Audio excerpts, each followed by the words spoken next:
What's going on today, guys? Alan here for another video, and today we're going to be bourbon hunting in the heart of New York City. So strap in, make sure you guys hit that subscribe button, and we'll get right into it. Let's hit it. Our first stop is actually going to be inside the Pittsburgh International Airport at Wiggle Whiskey. They're offering a great deal, $7 for bourbon. So if you guys are flying out of Pittsburgh, make sure you check out the selection. They've got a pretty good selection of whiskey to try out, so I definitely recommend stopping here before you catch your next flight.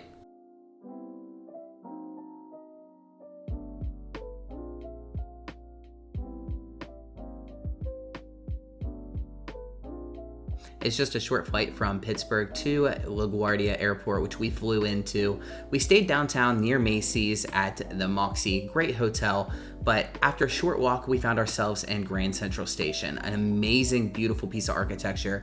Such a cool place to check out, but inside this beautiful landmark, we find Central Cellars Wine and Spirits.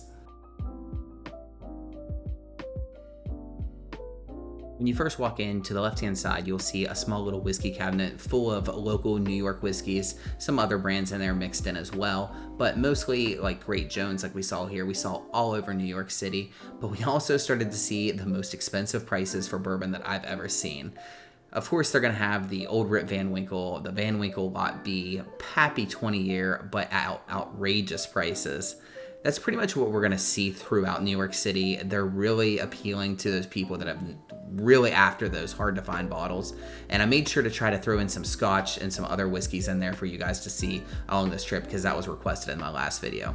But here we see an Elijah Craig 18, some Blantons over there. I think it was around $200 and let's see, $200, some Shanks, Michter's, tons of cool bottles to check out. It's definitely cool just to see some of these bottles along there. I would love to pick up that Midwinter's Night's Dram, but $250, just a little bit out of what I'm wanting to pay. Plus, I only had to carry on, so bringing some of these back were going to be difficult. $130 for that Eagle Rare if you guys caught that. Also, $100 for Henry McKenna. What's the highest prices that you guys would pay for those two bottles?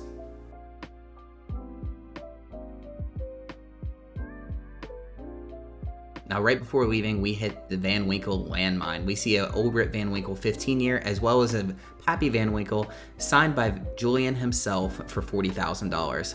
This will be a cool bottle to add to the collection. My wife and I also checked out some very cool landmarks along the trip. This is actually Summit One Vanderbilt, located near Grand Central Station. Some amazing views of New York City. So if you guys have never been to the city, or if you are from the city and you want to catch some cool views of the city, totally recommend this cool immersive experience. They have a room full of glass, as you see here, and a room entire full of helium balls, and just the amazing New York skyline with 360-degree views of downtown. Now, our last stop before turning in for the evening was Barrymore Wine and Spirits, located in 7th Avenue, New York. Now, you could have finished all of your bourbon hunting here. They had all of the VH Taylors you could imagine, as well as some New York whiskeys, some John J. Bowman, as well as Buffalo Trace Kosher, probably for the cheapest that I've seen it. Did I mess up not grabbing this bottle?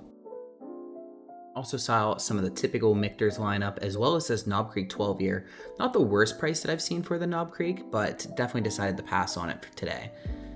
Also, back to the most expensive or more expensive Russell's 10 years. I don't know why these always end up being so expensive when I'm out bourbon hunting. Every Booker's you can imagine from the past year located up there for $200 as well. Here's more of that New York whiskey. I've never seen this Great Jones. Now, is this something I should have picked up, or what do you guys think? Let me know in the comments. One final look at the shelves before we head out, and I noticed that there's a Eagle Rare Big Boy hiding up there at the top for $160. Now, there was also the little one for $60. Not the worst price I've ever seen. Never seen $375, so I thought about picking up, but decided not to.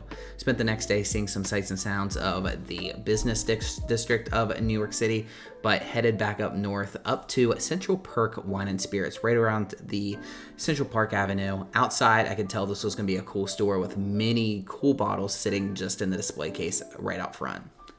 An amazing display case when you walk in the store. I was mesmerized by all the cool whiskeys that they had in here. Now, if you can imagine it, that was in here, whether it was whiskey, scotch, just about everything thrown in here, as well as some Irish whiskey, some cool bottles. I don't have any prices for some of these bottles, so just sit back and enjoy. I was kind of afraid to ask some of the prices for these, but some cool bottles I've never seen before, as well as some that you see just about everywhere when you're bourbon hunting in Kentucky, but some cool bottles nonetheless. As you guys are checking out the whiskey cabinet, what bottles would you have picked up? Now, some of these were, as I said, very high prices. What kind of prices would you pay for some of these bottles?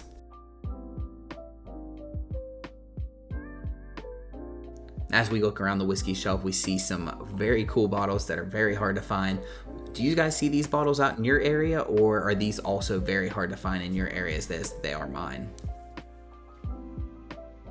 The good part about Ohio is sometimes we get these bottles for retail, or sometimes you have the chance of winning them in the lottery. Here, they're definitely out on the shelves. You can definitely find them, but you're going to pay that secondary price tag. Now, Luke and I were talking beforehand, and shortly after when we came back from bourbon hunting, we thought, would you go bourbon hunting in New York? Does it seem something feasible? Like, what would you do? Personally, if there's that really hard to find bottle and you have an unlimited cash flow, go for it. You will find anything and everything you're looking for while shopping in New York City. However, as I said, you will pay secondary price, if not more, for some of those bottles.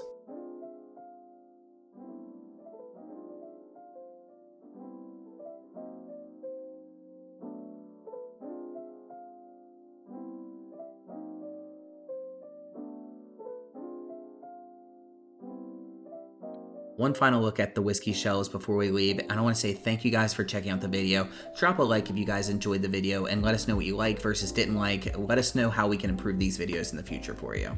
Now, Luke and I do have a bourbon hunting trip coming up very soon. We're going to be going back to Kentucky. It's been a while since we've both been there, so hopefully checking out some cool distilleries. I know we've got a tour planned at Jim Beam as well as Bardstown, places that we've never been before, so we're excited to take you guys along for that. Let us know what you'd like to see in those bourbon hunting videos, because we'll be having a bunch of those coming out in the future. So consider subscribing, like the content, and we'll see you guys in the next one. Peace.